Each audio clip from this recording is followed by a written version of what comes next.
And இதுக்கப்புறம் நான் சொல்ல போறதெல்லாம் எஸ் கைஸ் ஒரு வார்னிங் கொடுத்துட்டேன். எஸ் நான் ஏதாவது ப்ரொனன்சியேஷன்ல தப்பு பண்ணனா என்ன மன்னிச்சுக்கோங்க. இவர் வந்து நான் ஆண்டர்சனுக்கு ரீப்ளேஸ்மெண்ட்னு சொல்ல மாட்டேன். Hi fam. ஸோ இந்த வீடியோ நம்ம எதை பற்றி பார்க்க போறோம்னா best debutant of the year.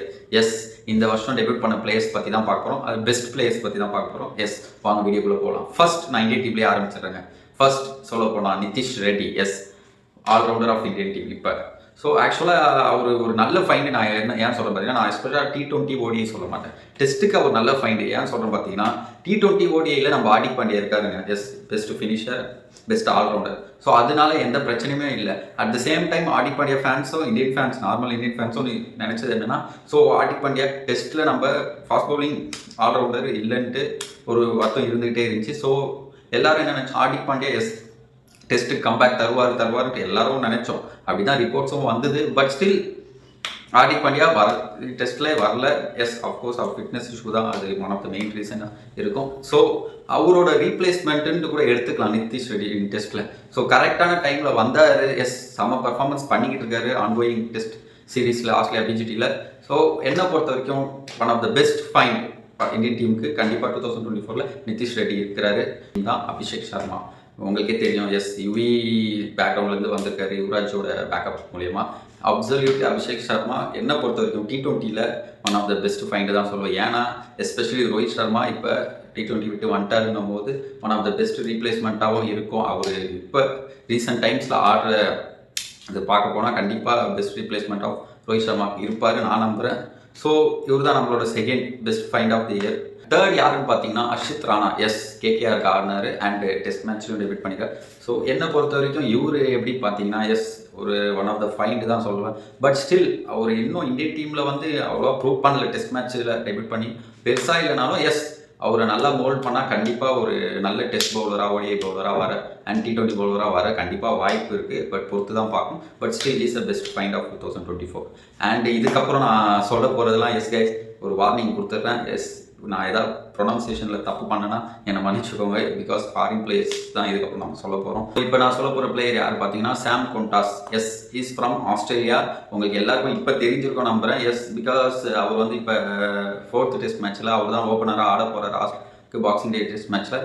So உங்களுக்கு தெரிஞ்சிருக்கும். தெரியலனா அவர் சப்போஸ் 4th டெஸ்ட்டில் நல்லா பெர்ஃபார்ம் பண்ணாருன்னா தெரிய வந்துடும். அதுக்கு முன்னாடி என்ன பார்த்தீங்கன்னா அவரை எதுக்கு எடுத்தாங்க பார்த்தீங்கன்னா எஸ் ஆப்வியஸாக ஆஸ்திரேலியா ஓப்பனர் ஃபெயில் ஆகிட்டாங்க ஃபர்ஸ்ட் 3 மேட்சஸ். அதனால தான் one of the reason. And then இன்னொரு ரீசன் என்ன பார்த்தீங்கன்னா அவர் வந்து இந்த பிரைம் மினிஸ்டர்ஸ் டெஸ்ட் மேட்ச் இந்தியாவுக்கு எதிராக சும்மா ஆடும்போது அதில் வந்து அவர் தான் நல்லா பெர்ஃபார்ம் பண்ணியிருக்காரு. அரௌண்ட் 104 ரன் கிட்ட அடிச்சிருக்காருங்க. ஸோ அதனால தான் அவர் டேரெக்டாக இதுக்கு ஓப்பனிங் இப்போ 4th டெஸ்ட்டுக்கு ரீப்ளேஸ்மெண்ட் பண்ணியிருக்காங்க. ஹோப் அவர் நல்லா பண்ணுவார் நம்புகிறேன். Let's see wait and watch. அதுக்கப்புறம் பார்க்க போகிறது யாருன்னு பார்த்தீங்கன்னா அமித் ஜான்கோ. இவர் he's is from west Indies and இவர் ஒரு ரெக்கார்ட் பண்ணியிருக்காருங்க. என்ன ரெக்கார்ட் பார்த்தீங்கன்னா fastest century in ODI in debut. ஓகேவா, டெபியூட் மேட்ச்சில் ஃபாஸ்டஸ்ட் செஞ்சுரி அடிச்ச வெஸ்ட் இண்டீஸ் பிளேயர் ரெக்கார்ட் பண்ணியிருக்காரு. He's is one of the ஃபைண்டுன்னு தான் நான் சொல்லுவேன், பெஸ்ட் ஃபைண்டுன்னு சொல்லுவேன் வெஸ்ட் இண்டீஸ்க்கு. எஸ்பெஷலி வெஸ்ட் இண்டீஸ்க்கு இதுக்கப்புறம் நிறைய பெஸ்ட் பிளேயர்ஸ் வரணும். பிகாஸ் பாஸ்ட் இயர்ஸில் அவங்கலாம் அரௌண்ட் 2010 அப்படி இருக்கும் போதெல்லாம் அவங்க ரூல் பண்ணாங்க வேர்ல்டு கிரிக்கெட்டை. ஸோ அது கண்டிப்பாக திருப்பி பண்ணுவாங்க நம்புகிறேன். இன் ஃபியூச்சர்ஸில் நல்ல நல்ல பிளேயர்ஸ் ரெக்ரூட் பண்ணிட்டு. எஸ் ஆப்வியஸாக கோச் கூட செமி தான். So let's see wait and watch. So அதுக்கப்புறம் இப்போ நம்ம பார்க்க போகிற பிளேயர் பார்த்தீங்கன்னா Milan Rathnayake. He's is from Sri Lanka. இவர் வந்து இவரும் ஒரு ஸ்பெசிஃபிக் ரெக்கார்ட் பண்ணியிருக்காங்க, ஒரு பெஸ்ட் ரெக்கார்ட் பண்ணியிருக்காங்க. என்ன பார்த்தீங்கன்னா நம்பர் 9 பேட்டிங்கில் டெஸ்ட் மேட்ச்சில் வந்து அதிக ரன் அடித்த பிளேயருக்கு ரெக்கார்ட் பண்ணியிருக்காரு. 72 ரன் அடித்தார். எஸ் 72 ரன் அடிச்சிருக்காரு against Pakistan. Okay guys, so இந்த ரெக்கார்டு என்ன பொறுத்த வரைக்கும் பெஸ்ட். இதுக்கு முன்னாடி யார் இருந்திருக்கா பார்த்தீங்கன்னா அந்த ரெக்கார்டில் இந்தியன் பிளேயர் தான் 71 ரன்ஸில் இருந்திருக்காரு. இவர் அதை பாஸ் பண்ணியிருக்காரு. ஸோ ஓகே கைஸ், தென் அதுக்கப்புறம் நம்ம பார்க்க போகிற பிளேயர் யார் பார்த்தீங்கன்னா இங்கிலாந்து பிளேயர்ஸ் தான் பார்க்க போகிறோம். அதில் வந்து Gus Atkinson. Yes is a fast bowler and இவரும் ஒரு ஸ்பெசிஃபிக் ரெக்கார்ட் பண்ணியிருக்காரு. என்ன பார்த்தீங்கன்னா இந்த வருஷத்துலேயே டெபியூட் பண்ணிட்டு 48 விக்கெட்ஸ் எடுத்திருக்காரு. எஸ் இவரை வந்து நான் ஆண்டர்சனுக்கு ரீப்ளேஸ்மெண்ட்டுன்னு சொல்ல மாட்டேன். But still one of the best find for England தான் சொல்லுவேன். எஸ் இதுக்கப்புறம் நம்ம பார்க்க போகிற பிளேயர் யார் பார்த்தீங்கன்னா அவங்க எல்லாருக்கும் தெரிஞ்சிருக்கும். பாஸ்ட் 1-2 மந்த்தாக தெரிஞ்சிருக்கும் இவரை. He's Jacob Bethell. இவர் வந்து நம்ம ஆர்சிபிக்கு ஆட போகிறாரு இந்த அப்கமிங் சீசனில். ஸோ மோஸ்ட் ப்ராபப்ளி இம்பேக்ட் பிளேயராக தான் வருவார். எஸ் இவரும் நல்லா ஆடி இருக்காருங்க. 22 balls 50 அடிச்சிருக்காரு வெஸ்ட் இண்டீஸ்க்கு எதிராக.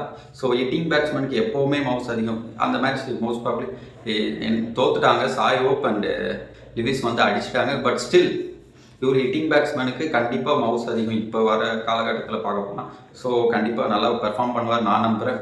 தென் ஃபைனலாக நம்ம பார்க்க போகிறது சவுத் ஆஃப்ரிக்கா பிளேயர் டெபியூட்டன் தான் பார்க்க போகிறோம். Garwin posh. எஸ், இவர் வந்து ஒரு ஆல்ரவுண்டருங்க. ஃபர்ஸ்ட் கிளாஸ் கிரிக்கெட்டில் average batting average 40 and bowling average 36 கிட்ட வச்சிருக்காரு.